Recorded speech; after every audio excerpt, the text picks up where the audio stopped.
isagoo qofkii waxbarasho haysta caafimaad haysta haddii dulmi yimaado waa lagu kala yaacay labada kale lama jirayaan Soomaaliya burburka waxa koow ka ahaa inagu waxaan dad isku diina isku dhaqana isku saqaafada siraac fikriye meenu gelin oo dad inaga fikira meesha ma iman ama gaal ama muslim isma dileen sunni shiici isma dileen waa dad dulmi tirsanayay dulmigii baa maanta halka la maraya dawladdeena dulmi bay ku baabaaday laga tirsanayay Soomaali maanta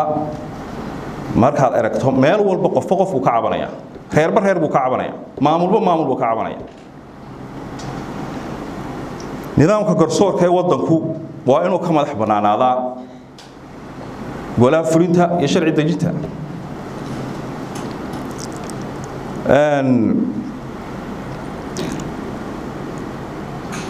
ra'iisul wasaaraha Ingiriiska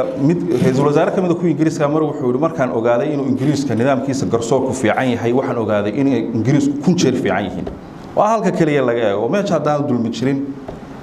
hadii kala haduu dulmi jiro waxa weeye waa qofku ka xoog yahay baa meesha lagu noolaanaya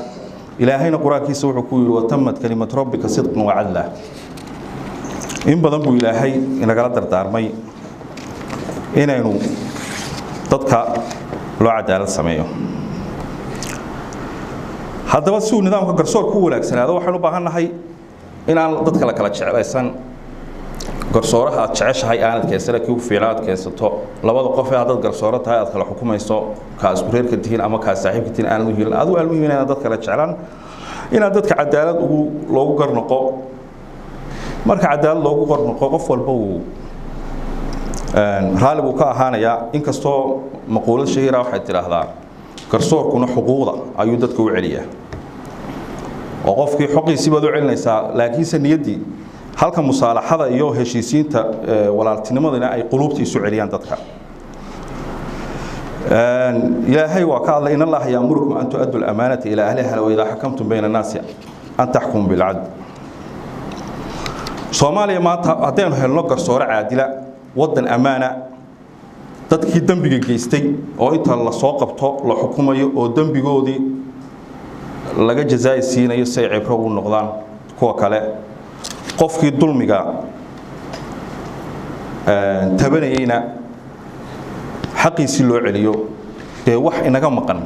ma jiri karaan filaya marka waxaan iskuuladii baa la dhisayaa la isku qabsanay dhulkii wadankii waa horumaraya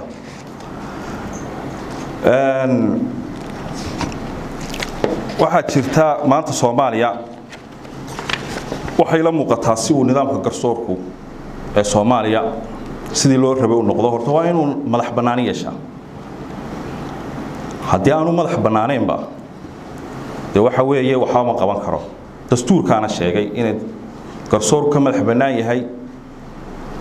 baarlamaanka iyo golaha fulinta ee dawladda inuu ninka garsooraha ka noqonayaana aan cidna ka sarreyninka oo aan kiiska hor yaala cid kale oo isaga ka sarreyso oo kala soo hadlayso amar ku siinayso oo dhanaysa sida yeel aanu jirin waxa kaliya ka sarreynaya ee uu ku xisaabtamay ninka garsoor waxa weeye ahkaamta iyo qaanuunka wadanka u yaala cid kale oo u dhaafaya ma jirto